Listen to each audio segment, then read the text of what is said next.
아, 여러분 옆에 있는 분들과 인사 나누시기 바랍니다. 하나님의 완전하신 역사 속에 들어가면 고생할 필요 없습니다.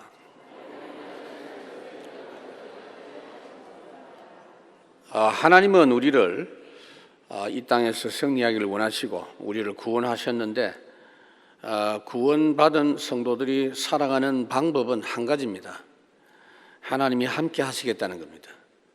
우리 쪽에서 하나님하고 함께 하는 것을 언제든지 잘 누리면 됩니다. 하나님이 웃으시면 우리도 웃고 하나님이 안타까워하시면 우리도 안타까워하면 됩니다. 하나님의 관점으로 보고 판단하고 살아가면 됩니다. 그것이 신앙생활에 제대로 할 수 있는 기준이 되는 것입니다. 웃어야 할 때 웃지 않고 울어야 할 때 울지 않는 것은 철없는 겁니다. 여름철에 두터운 털옷을 입고 다니는 사람들이 있습니다. 자세히 보니까 정신 문제가 있어요. 말하자면 영적으로 볼 때 그렇게 살면 가면 갈수록 삶이 힘들어지고 하나님이 원하시는 일에 대해서는 아예 신경 쓸 수도 없는 삶이 됩니다. 오늘 바울이 굉장히 고민하고 있는 모습이 있습니다.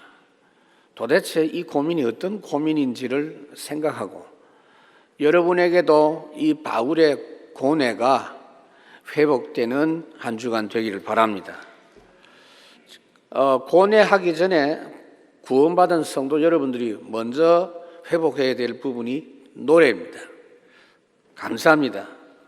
그것도 항상 기본적으로 누리고 있어야 될 구원의 노래입니다.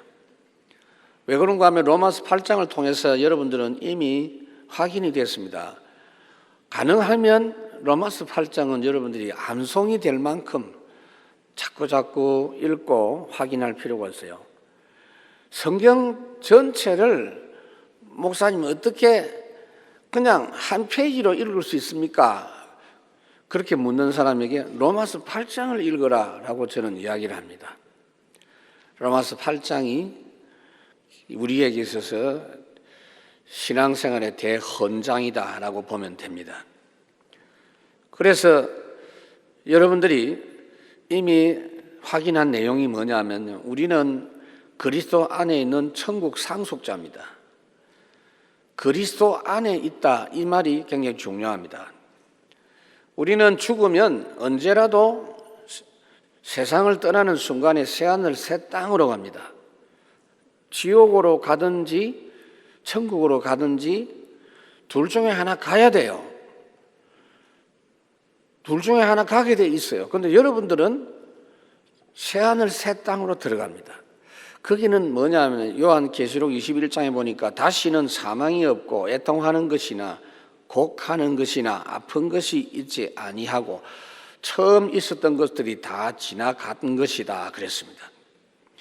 그러니까 그건 여러분들이 확실히 알고 있어야 되고, 그런데 하나님은 죽기 전에 이 땅에서부터 구원받은 자가 그 하나님의 나라를 맛보고 누리면서 살도록 특권을 주셨습니다. 여러분들이 예수 안에 있다라는 말이 바로 그 말이에요. 그리스도 안에 있는 이것이 뭐냐면요, 천국 상태입니다. 그걸 제대로 확인하고 누리면 항상 기뻐하고 쉬지 말고 기도하고 범사에 감사하고 그것이 돼요. 그것이 하나님이 기본적으로 구원받은 성도 누구든지 누려야 될 하나님의 뜻이고 우리 쪽에서는 사명입니다. 1차적 사명이 뭐냐? 구원받은 것 때문에 행복하고 감사해야 돼요. 어제도 우리 결혼한 부부에게 말했지만 예수 믿는 사람은 행복하기 위해서 결혼하는 게 아닙니다. 행복은 이미 보장을 받은 겁니다. 그런데 이 땅에 우리가 살아가면서 육신이 연약하기 때문에 실족하게 되고 잘못 판단해서 걱정하게 되고 그렇게 삽니다. 그래서 여러분들이 구원받은 뒤에도 여전히 옛날만큼은 아닐지라도 연약하고 범죄하고 그럴 때 여러분들이 낙심할 수 있는데 너무 낙심하지는 말아라. 그것 때문에 좋아할 필요는 없지만 너무 낙심할 필요 없는 것이 그 잘못한 것 때문에 이제는 심판받거나 그것 때문에 정죄받지 않는다고 이미 말씀을 했습니다. 이 사실이 믿음으로 고백되어져야 돼요. 누구든지 그리스도 안에 있으면 새로운 피조물이다. 그리스도 안에 있는 자는 결코 정죄함이 없다. 그 이유가 뭐냐? 우리가 받을 심판을 예수님이 대신 다 당해버렸어요. 우리가 잘못한 걸 아시고 앞으로도 잘못할 것을 아시는 하나님께서 미리 우리가 앞으로 받을 정죄까지 다 한꺼번에 받으신 것입니다. 그래서 그 점에 있어서 불신자하고 달라요. 불신자처럼 적용하면 안 돼요. 불신자들은 대가, 업보 이런 이야기 하는데 우리는 그거 없습니다. 왜 그걸 여러분 알아야 되느냐 하면 왜 하나님이 그렇게 하셨는지를 아셔야 돼요. 구원받은 우리를 통해서 하실 일이 있어요. 하나님 우리를 아빠, 아버지라 부르짖게 하시면서 하나님과 소통하는 영을 받음으로 하나님의 나라를 이 땅에서부터 당당하게 누리도록 하기 위해서입니다.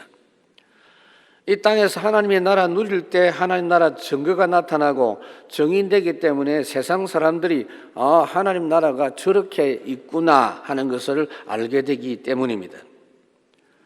여러분들이 육신적으로 연약한 가운데서 육신적 탄식 가운데서도 궁극적으로 승리할 성도인 것을 잊지 말아야 돼요. 아담 하와가 사람이 하나님을 떠난 이후에 세상 만물마저도 심히 탄식할 만큼 저주를 받았고 그 만물 중에 최고 저주받은 것이 최고 타락한 것이 인간의 육신입니다.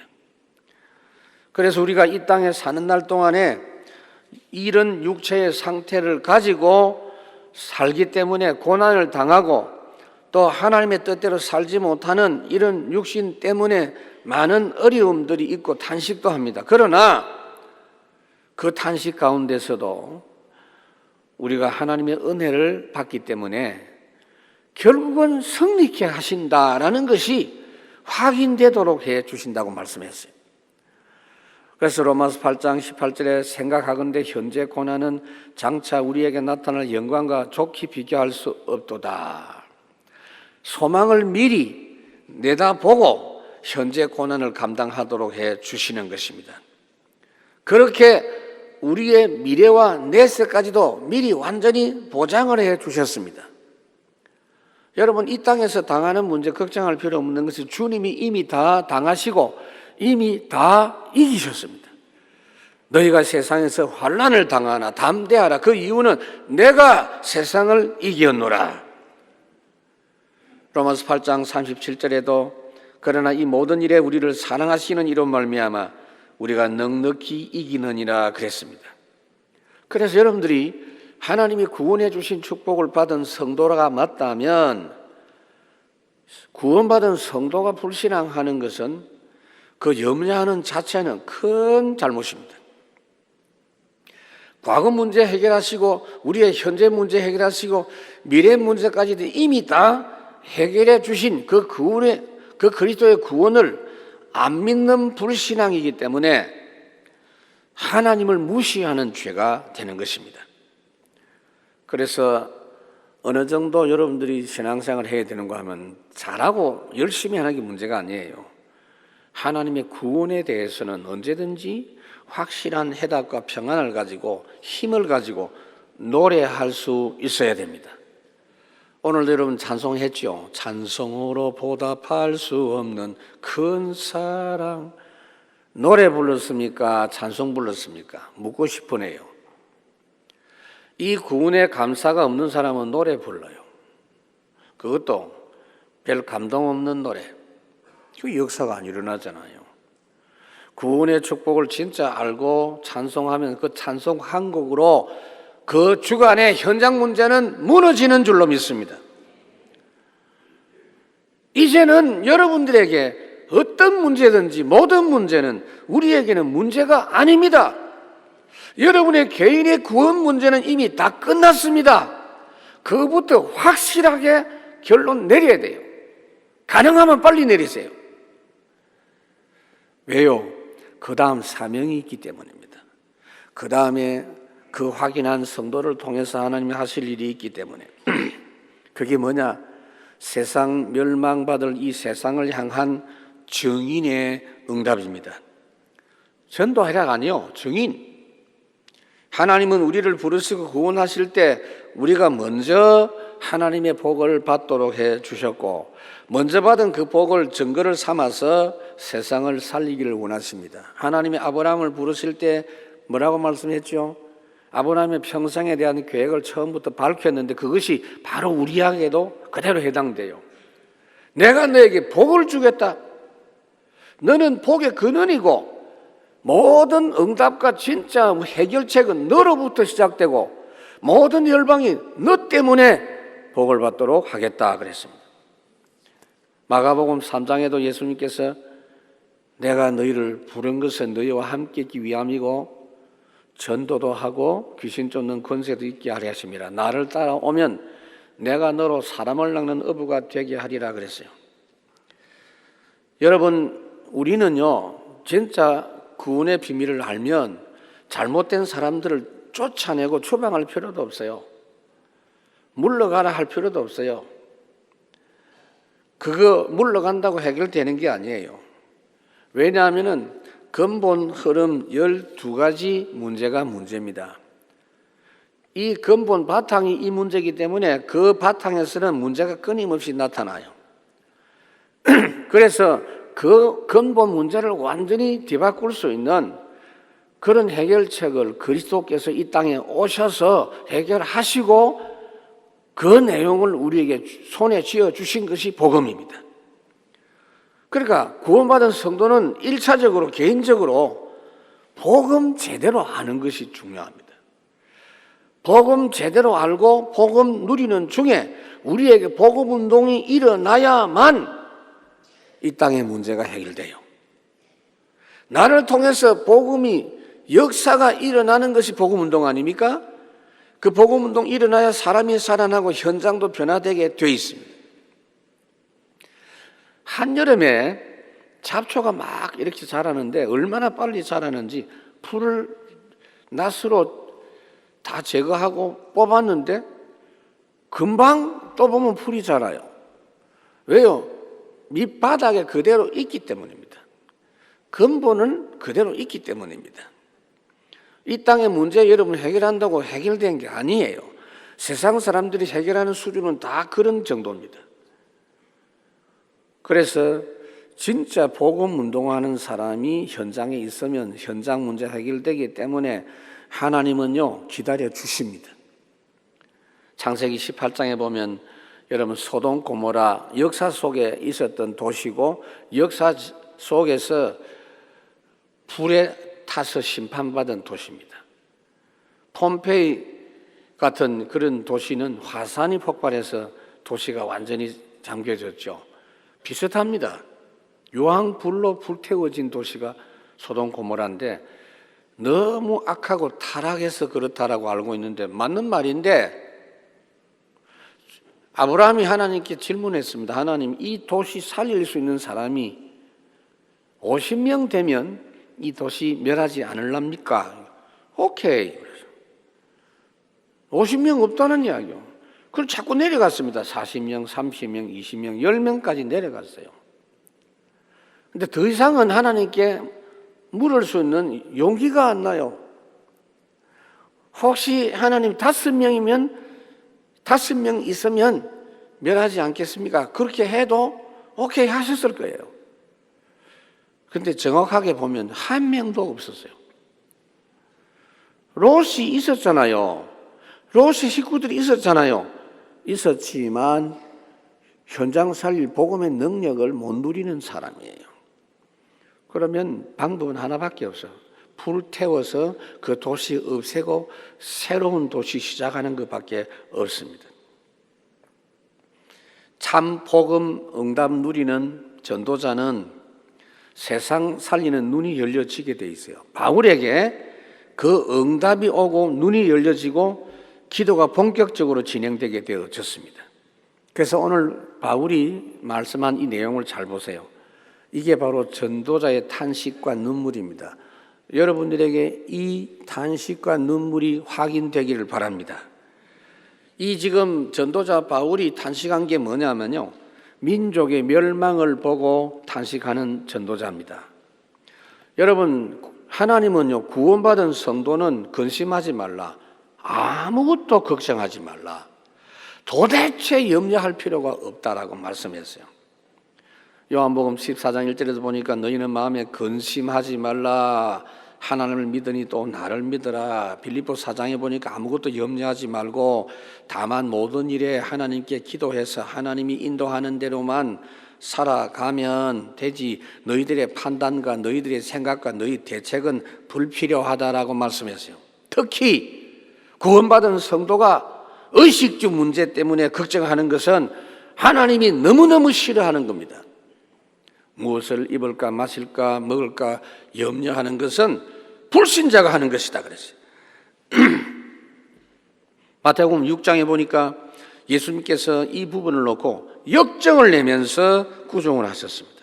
그리고 한참 설명을 하죠. 어떻게 해서 너희들이 의식주 때문에 걱정하느냐? 공중의 새를 봐라.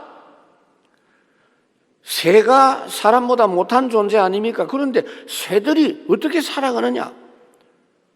새들이 뭐 농사하느냐? 들에 핀 들풀도 보고 백합화를 봐라. 그 입은 옷이 얼마나 좋으냐? 걔들이 길쌈하느냐? 그랬어요. 그것도 하나님이 입히시고 하나님이 먹이시지 않냐? 너희가 들풀보다 못하냐? 그렇게 말씀을 했어요. 그 걱정하는 것은 이방인들이 하는 것이다. 여러분들이 이방인 수준으로 살면 안 돼요. 그 이유까지 밝혔어요. 너희 하늘 아버지께서 너희에게 있어야 할 것을 미리 아시고 주신다. 그래서 어떻게 하면 되느냐? 어디서든지 하나님의 나라를 먼저 누리면, 먼저 그 나라와 그를 구하면 모든 것 더하여 주신다 그랬어요. 이 말이 이해되기를 바랍니다. 그런데 걱정하지 말라고 그렇게 말씀해 놓고 하나님의 뜻대로 하는 근심은 하기를 원하십니다. 고린도후서 7장 10절에 보면 하나님의 뜻대로 하는 근심이 있다. 하나님의 뜻대로 하는 근심은 사람이 구원에 이르게 하고 회개를 이루는 것이다 그랬어요. 특히 하나님의 뜻대로 하는 근심 중에 최고 근심이 뭐냐? 구원 못 받은 사람, 구원 못 받은 형제를 위해서 고민하는 것, 복음 잘 모르고 있는 형제를 위해서 탄식하는 것, 그것이 하나님의 뜻대로 하는 근심이다. 고린도후서 11장에 보니까 이 외의 일은 고사하고 아직도 날마다 내 속에 눌리는 일이 있는데 곧 모든 교회를 위하여 염려하는 것인데, 교인들 중에 약한 사람, 실족한 사람 쳐다보면 안타깝지 않냐? 그렇게 말씀을 했어요. 제대로 된 성도는요, 그런 마음 상태가 누구든지 있게 돼 있어요.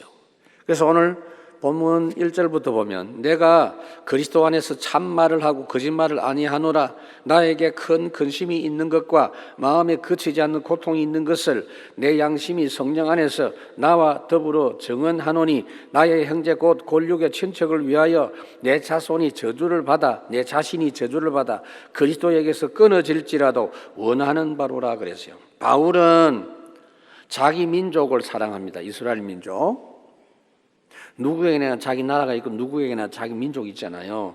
유대 나라 이스라엘을 사랑하고 위하는 진짜 애국자였습니다. 어느 나라든지 애국자 많아요. 그것도 직업적인 애국자가 많아요. 근데 진짜 민족 사랑, 나라 사랑이 무엇인지 오늘 답을 주고 있어요.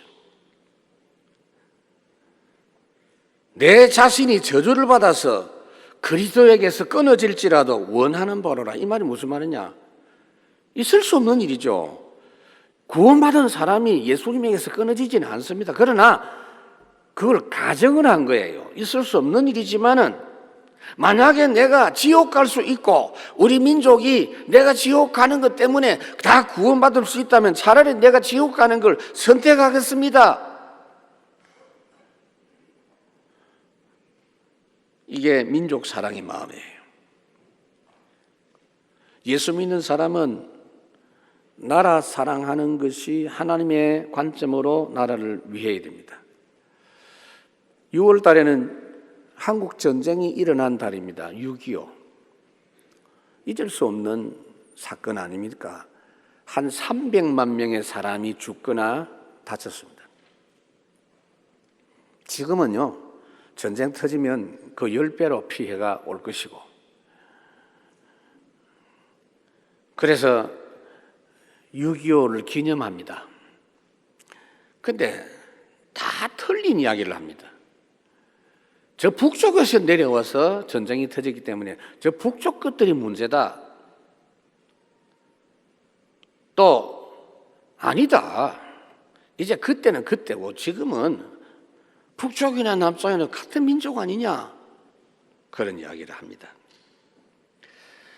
그거 아니거든요, 여러분. 분명히 김일성 그 사람이 주동한 건 사실이지만 전쟁은요, 사람이 일으키겠다고 일으켜지는 게 아니에요. 하나님의 손길을 보셔야 돼요. 사무엘상 17장에 보니까 여호와의 구원하심이 칼과 창에 있지 아니함을 이 무리에게 알게 하리라. 전쟁은 여호와께 속한 것인즉 그가 너희를 우리 손에 넘기시리라. 전쟁은 하나님의 손에 달려 있어요. 그러면 하나님은 전쟁쟁이냐? 그렇게 생각을 하셨어요. 오죽했으면 전쟁이 터지게 할까? 이 땅의 문제가 얼마나 심각했으면 전쟁이 뭐냐? 다 엎어버리고 새로 하랄까 말이에요. 노아 홍수 재앙이 뭡니까? 다 쓸어버리고 새로 시작해라 그 말이에요. 너무나 고칠 게 많고 고쳐봐야 되지도 않다. 그러니까 이 비밀을 누가 가지고 있었냐면 사무엘이 가졌고 다윗이 갖고 있었어요. 그 사무엘상 17장은 다윗이 고백한 거예요. 그래서 그 비밀 가진 사무엘 다윗 때는 그 나라 전쟁 재앙이 해결됐어요. 저와 여러분들은 이 땅에 일어나는 재앙과 전쟁의 이유와 해결책을 알아야 되고 아는 전도자인 줄로 믿습니다. 이 땅의 문제는 절대로 사람의 노력과 수고로는 해결 안 되는 문제인 것을 처음부터 알아야 됩니다. 그 증거가 역사 속에 전부 다 증거입니다. 역사 속에 있는 나라 중에 단 한 나라도 재앙과 고통과 멸망을 피해간 나라는 단 한 나라도 없었어요. 지금도 정부가 엄청난 노력을 합니다. 대통령 이하 많은 공직자들과 그 외에 사회 단체들과 또 많은 학자들과 전문인들이 엄청난 조직과 재정을 가지고 사회 문제 해결하고 있고 질병과 질고 문제 해결하고 가능하면 전쟁 안 일어나도록 해결하고 있고, 그러나 그것으로 제대로 해결된 역사가 단 한 번도 없었어요. 무슨 말이냐면요, 뿌리 그대로 놔두고 가지만 자른 거하고 똑같아요. 우리나라 지금 종전 선언하겠다, 전쟁을 이제 끝낸다라는 선언한다고 전쟁이 끝난 게 아닙니다. 전쟁 나타날 수 있는 상태는 그대로 있는 겁니다. 그래서 전쟁 언제든지 터질 수 있는 그 상태를 제거해 버려야 돼요. 암이 발생해가지고 상처가 생겼으면 상처만 소독하고 잘라낸다고 되는 게 아니고 그 뿌리 부분을 찢어야 돼요. 그래서 막 방사선도 가지고 막 그렇게 하는데 사실은 그 안에 근본 문제가 더 있거든요. 영적인 것. 그것처럼 이 나라 현장에도 12가지 문제가 쫙 깔려있기 때문에 그 부분을 그대로 둔 채 종전 협상하고 북미 협상하고 그거 한다고 되는 게 아니에요. 진짜 나라 문제 해결은 현장을 변화시키는 복음운동하는 전도다. 여러분들에게 이 답이 나오기를 바랍니다. 그래서 예수님께서도 사역하실 때 마태복음 9장에 보니까 모든 도시, 모든 마을에 다니면서 복음을 전하고 가르치시고 모든 병을 고치고 사역하셨다 그랬습니다. 복음으로만 나라와 현장 문제 해결될 수 있다는 것이 여러분에게 확실히 답이 나와야 돼요. 우리나라 전쟁 문제는 그래서 현장에 복음의 역사 일어날 때 제대로 해결됩니다. 미군이 우리나라에 주둔하고 있기 때문에 북쪽에서 못 내려온다 그렇게 생각합니까? 틀린 말은 아니에요. 사드 배치해야 된다, 필요 없다. 아닙니다. 사드를 1000개 갖다 놔도 하나님이 안 지켜주시면 전쟁 터져요.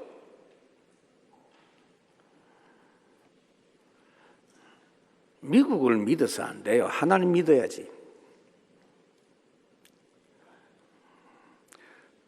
그래서 우리는 어느 누구도 믿을 수 없다.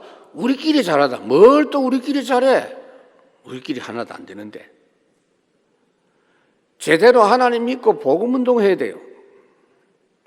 사무엘상 7장 13절 14절에 보세요. 사무엘이 사는 날 동안 전쟁이 없었더라. 무슨 말이죠? 복음 운동하는, 현장의 말씀 운동하는, 미스바 운동하고 영적 문제 해결하는 그 사역하는 사무엘이 있는 날 동안에는 전쟁이 없었더라. 이스라엘 백성들이 출애굽했습니다. 출애굽에서 광야를 지나가는 중에 하나님은 말씀을 주시고자 모세를 불렀습니다. 말씀을 모르면 안 되거든요. 말씀 모르면 현장 재앙을 이길 수가 없어요. 그래서 하나님이 말씀을 십계명을 요약해서 돌 위에 새겨서 주시려고 모세를 불렀습니다. 모세가 시내산에 하나님 말씀 받으러 올라갔어요. 그런데 40일이 됐는데 안 내려와. 그래서 이스라엘 백성들이 판단하기를 이거 죽었구나라고 판단했어요. 왜냐하면 올라갈 때 물병도 하나 안 들고 가고 먹을 음식도 하나 안 들고 갔거든요. 죽었다고 생각할 수 있어요. 물이라도 있으면 모르겠는데 저 시내산에 가봤는데 그 꼭대기는요 바위 덩어리 아무것도 없어요. 그래도 하나님이 함께 하시는데 뭐가 문제겠어요. 그것이 계산은 안 한 거죠. 그래서 이스라엘 백성들이 모세 형님 아론에게 찾아와 가지고 이야기를 합니다. 우리 지도자가 지금 정신적인 지도자가 죽었다. 안 내려오잖아. 그러니까 아론도 보니까 그렇게 생각이 된 거예요. 그러니까 우리를 인도할 분을 지금 우리가 모셔야 된다. 아론이 영안이 어두운 아론이 어떻게 했죠? 그러면은 내가 방법을 제시하겠다. 금을 전부 금붙이 다 가져와라. 그걸 가지고 금송아지 만들었어요. 애굽에서 하던 방법대로 한 겁니다. 이래가지고 금송아지 섬기는 제사도 지내고 예배하고 있는 그런 찰나에 출애굽기 32장 1절부터 보면 하나님께서 모세를 보고 내려가라 그랬어요. 내려가서 모세에게 지시하신 것이 뭐냐? 저 백성들 안 되겠다. 저 다 죽여버리고 내가 모세 너 한 명을 통해서 새로운 나라 시작되도록 해야 되겠다라고 말씀을 했어요. 그때 모세가 그 범죄한 자기 민족을 위해서 기도한 내용이 있어요. 출애굽기 32장 32절이에요. 내려가가지고 어떻게 합니까?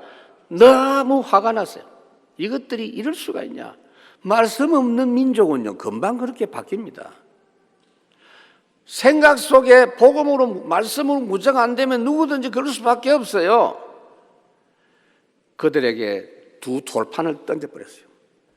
십계명 돌판이 깨졌어요. 그리고 금송아지를 갈아가지고 그거 전부 가루를 갖다가 백성들 다 입에 먹도록 했어요. 이 나쁜 놈들아 이러면서. 그리고는 하나님께 기도합니다. 하나님, 이제 그들의 죄를 사하여 주옵소서. 그렇지 않으면 원하건대 주께서 기록하신 책에서 내 이름을 지워버려 주옵소서. 이 바울의 기도한 거하고 비슷하죠. 하나님, 이들이 복음도 제대로 알기 전에 죽어버리면 어떻게 되겠습니까? 하나님이 인도하신 이 구원의 역사가 실패했다고 많은 사람들이 손가락질하지 않겠습니까? 바울의 기도하고 똑같아요. 말하자면 이들이 복음을 알고 현장에서 말씀 운동하는 그런 역사 일어나기 전에는 이들이 어쩔 수가 없지 않느냐 그 말이에요. 그걸 생각하고 그걸 위해서 기도하는 이 모세가 참된 애국자입니다. 제가 가끔씩 연락을 받아요. 저희 안동 김가인데요. 안동 김씨 종친에서 이렇게 연락이 와요. 족보 만든다. 돈 좀 보내달라. 그 족보 만드는 거 돈 보내는 건 좀 보냅니다, 제가.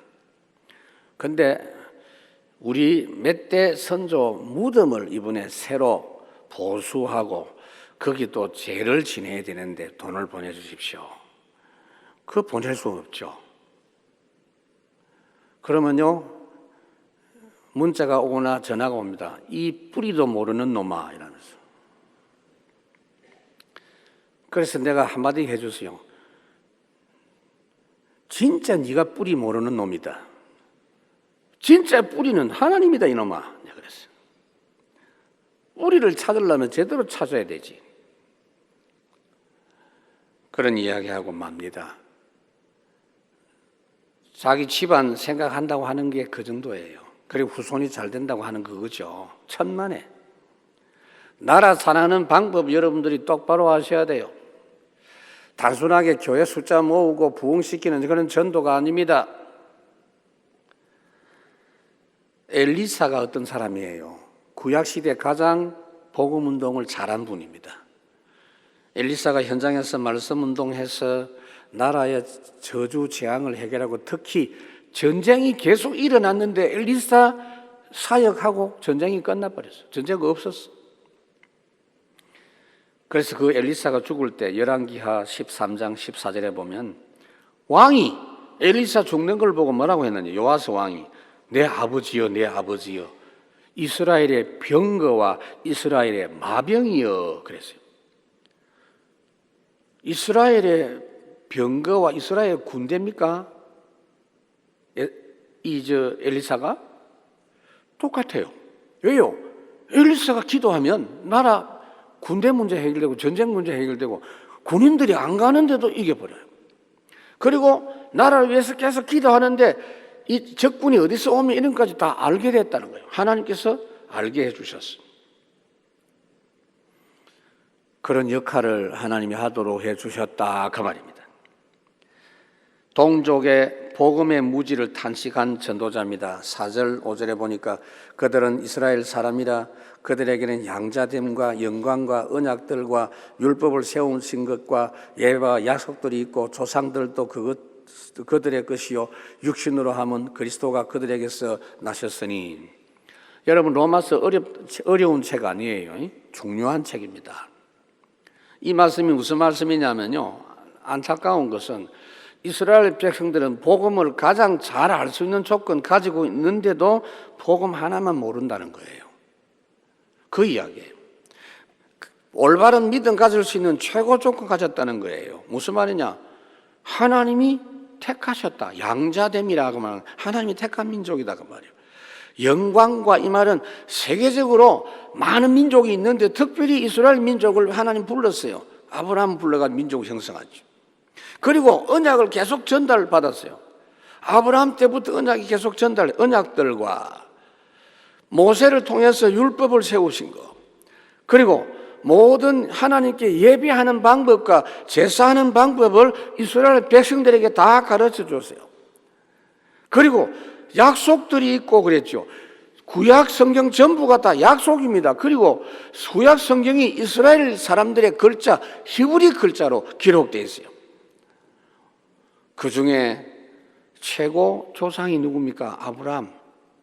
그리고 최고 지도자가 그 민족 혈통에서 나오는데 그분이 바로 그리스도. 그 정도 하면 끝난 거 아닙니까? 이렇게 좋은 조건 다 가지고 있으면서 온통 그 조건에 마음이 빼앗겨 가지고 정작 그걸 통해서 알기를 원하시는 복음만 놓쳐버린 거예요. 이게 이스라엘이에요. 얼마나 예수를 안 믿었던지 그때 바울 당시도 예수 믿는 사람이 희귀했어요. 유대인들 중에. 지금도 마찬가지예요. 2000년이 지난 지금에도 유대인들 통계가 전 세계 현재 유대인 살고 있는 유대인들이 한 1,400만 넘고요. 이스라엘 땅에 살고 있는 사람이 한 600만 명 되고요. 미국에 살고 있는 사람들 유대인들이 560만 명이고요. 그러니까 주로 유대인들은요, 그런 중요한 데 다 살아요. 미국에 살아도 대도시 아주 핵심 부분에 살아요. 대한민국 사람은 시골이든 산중이든 바닷가든 안 가리고 어디든지 사는 민족이, 와일드한 민족이 이 대한민국 사람이에요. 좋은지 나쁜지 모르겠습니다만. 그런데 1,400만 유대인들 중에 예수 믿는 사람 1% 정도밖에 안 돼요. 지금도. 그러니 바울이 탄식할 만하죠. 중요한 건 우리는 지금 유대인 이야기할 시간이 없어요. 우리 대한민국을 좀 생각해 보자고요.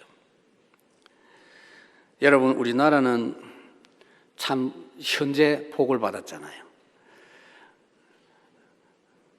5,000년 역사는 안 됩니다. 하여간 4,000 몇백 년 되는 역사 속에 대부분은 우상 숭배하고 찌빨피고 굶주린 역사입니다. 우리 문화는요, 못 먹는 문화입니다. 그래서 밥 먹었냐고, 뭐 인사가 밥 먹느냐, 밥 먹었냐 인사는 우리나라밖에 없어요.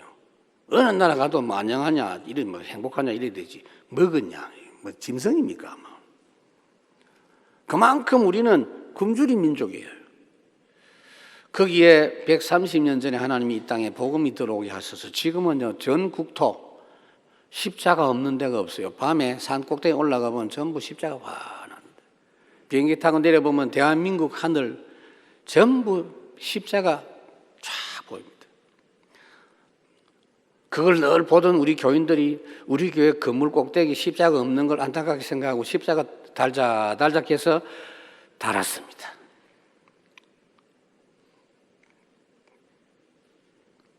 거기다가 세계복음화 하는 다락방 운동과 제대로 된 전도운동 메시지와 훈련을 30년 동안 우리는 끊임없이 행복하게 하고 있습니다. 여러분, 받은 복을 따지고 계산해 보면요, 우리만큼 복받은 때가 없고 그런 민족이 없습니다. 다행히 이 땅에는 전도자가 많이 일어나고 있고 우리나라뿐 아니고 이 시대와 미래를 살릴 렘넌트들이 벌떼같이 일어나고 있습니다. 참으로 감사한 일입니다. 로마서 15장 16절에 보면 이 은혜는 곧 나로 이방인을 위하여 그리스도 예수의 일꾼이 되어 하나님의 복음의 제사장 직분을 하게 하사 이방인을 제물로 드리는 것이 성령 안에서 거룩하게 되어 받으실 만하게 하려 하심이라. 무슨 말이냐면요, 하도 유대인들이 안 믿으니까 바울이 이방인부터 복음 전하려고 했어요. 그래가지고 이방인 예수 믿고 구원받는 거 보고 자기 동족도 구원받도록. 그래서 안디옥 교회 사도행전 11장에 보면은 안디옥 교회는 유대인에게만 전도하다가 헬라인에게도 전도하는 그런 역사가 시작이 됐어요. 오늘 본문에서 우리는 하나님의 탄식과 보장을 알아야 됩니다. 하나님의 약속과 성취를 놓친 교회 상태를 알아야 돼요. 6절, 7절의 내용이 그겁니다. 바울이 자기 민족을 위해서 고민하는 중에 하나님의 해답을 얻고 감사했어요. 육신의 혈통으로 구원받는 게 아닌데 사람들이 육신의 혈통만 가지면 구원받는 줄로 그렇게 생각해요. 이스라엘에서 난 그들이 다 이스라엘이 아니요 그랬죠. 요한복음 1장에 보니까 이는 혈통으로나 육정으로나 사람의 뜻으로 나지 아니하고 오직 하나님께로부터 난 자들이다 그랬어요. 그러니까 여러분들이 교회에 앉아 있으면요, 아이고 내가 이제 구원 받는가 보다 느껴지고요. 우리 가족들이 다 예수 믿고 하다 보면 다 그냥 우리 혈통은 다 예수 믿을 것, 구원 받을 것처럼 느껴지는 것. 유대인들이 그렇게 느껴진 것입니다. 착각이에요. 하나님은 약속대로 구원을 주십니다. 창세기 3장 15절 여자의 후손 보내시겠다. 성경대로 주님이 이 땅에 오셔서 죽으시고 살아나셨어요. 7절에 보면 오직 이삭으로부터 난 자라야 내 씨라 불리리라 그랬는데, 이삭이 뭐냐? 하나님의 약속의 말씀대로 태어나야 된다는 겁니다. 나이 많아서 생식이 불가능한 몸의 아브라함과 사라를 통해서 하나님은 나게 하실 건데 안 태어나니까 불안해서 사라가 먼저 제의를 합니다. 남편에게. 저 젊은 여자 하가를 통해서 낳자 이래가지고 애를 낳았습니다. 그런데 창세기 16장 2절에 보니까 그런 말이 있죠. 이 생각은 죄라고 생각하는 겁니다. 아마 하나님께서도 허락하지 않겠는가라고 생각했겠죠. 대부분 우리가 하나님 말씀 어길 때 이 생각과 함께 말씀에서 떠나는 그런 일들이 일어납니다.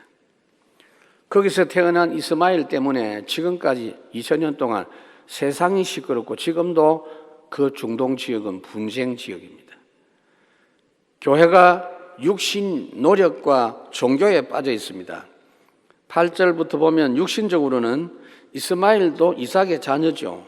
무슬림들은 지금도 아브라함의 후손이라고 자기들도 주장합니다. 그런데 아브라함의 후손이라고 다 되는 거 아니다가 말이에요. 사도행전 오늘 9절에도 말씀하고 10절, 11절에 말씀한 내용이 뭐냐면요. 소돔 고모라가 멸망할 때 천사가 그쪽으로 가다가 아브라함의 집에 들러가지고 내년 이맘때 사라에게서 아들이 있을 것이다 라고 말씀을 했어요. 하나님이 말씀하니까 태어나는 거예요. 그런데 사라가 이 늙은 몸에서 어떻게 태어나느냐 웃었다 그랬어요. 나중에 태어나서 그 이름을 웃음 이삭이라고 지었는데 이렇게 말씀대로 되는 겁니다. 심지어 10절 11절의 말씀이 뭐냐면요, 지금 야곱과 에서가 태어났는데 똑같은 아버지 똑같은 어머니 밑에 태어났지만 하나님이 작은 자를 선택하고 큰 자를 선택하지 않았다 그랬어요. 말라기 1장 2절 나 여호와 말하나 에서는 야곱의 형이 아니냐 그러나 내가 야곱은 사랑하였고 그랬어요. 무슨 말입니까? 하나님의 선택과 하나님의 말씀대로 되는 것이지 이렇게 여러 가지 배경과 활동이 훌륭하다고 해서 되는 게 아니다가 말이에요. 복음 가진 자만, 하나님의 언약 가진 자만 구원받는다. 그래서 복음 가진 장녀가 복음 없는 수녀보다 낫다. 그 이유는 복음 없는 수녀는 근본 문제 해결 못해요. 그래서 복음과 전도의 증거 가진 전도자, 하나님의 완전한 보장을 주셨습니다. 에베소 1장에 보면은 그리스도 안에서 우리가 예수 믿도록 하나님께서 영세전부터 선택을 하셨다 그랬어요. 그래서 하나님을 찬미하게 하려고 그 은혜에 감격하게 하시고, 얼마나 이 선택이 절대적이냐면 시편 139편에 보면 하나님께서 나를 지으심이 신묘막측하다. 신묘막측이 뭐죠? 도저히 이해가 안 될 만큼 엄청나고 내 형체가 이루어지기 전에 주의 책에 내 이름으로 기록됐다.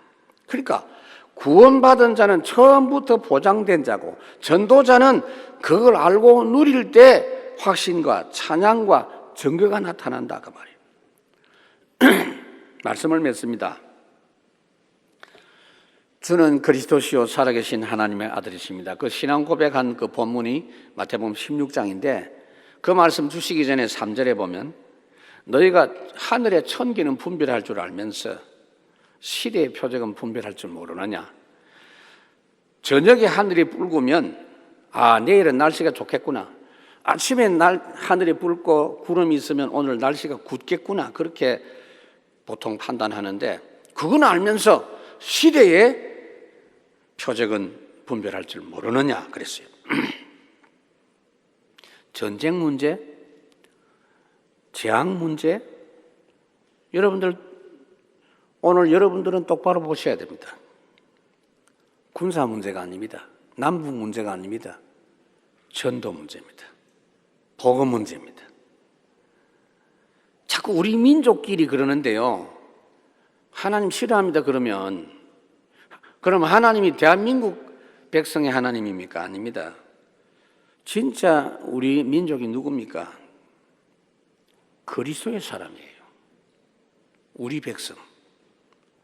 그리스도의 피로 하나 된 형제들입니다. 곳곳에 하나님이 전 세계에 이런 사람들을 일으키기를 원하십니다. 오늘 여러분들이 참된 감사를 회복하고 참된 탄식을 회복하시기를 바랍니다. 이것이 정확한 신앙생활을 하는 사람들입니다. 오늘도 여러분들은 마음에 오직 복음, 오직 주님, 이런 생각으로 한 주간을 시작하기를 바랍니다. 나의 영혼이 오직 주만이 찬양하고 말씀을 맺겠습니다.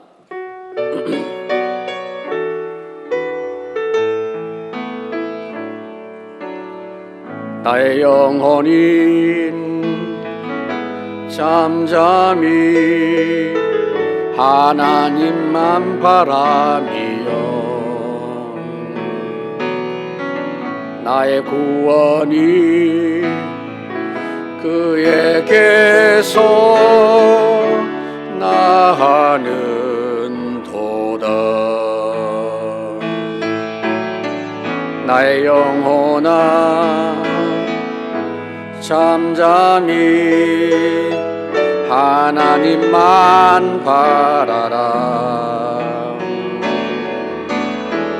나의 소망이 저에게서 나는 도다. 오직 주만이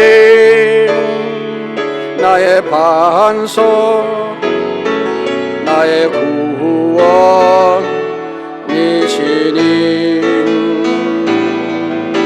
오직 주만이 나의 산성,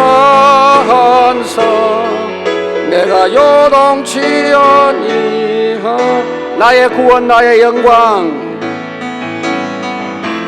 나의 구원, 나의 영광 하나님께 있으니 내 힘의 반석과 피난처 되시네.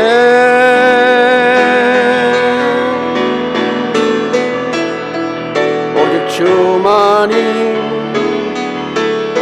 나의 반석, 나의 구원이시니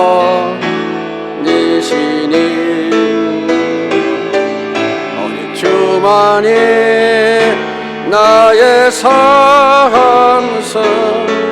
내가 요동치 아니하리.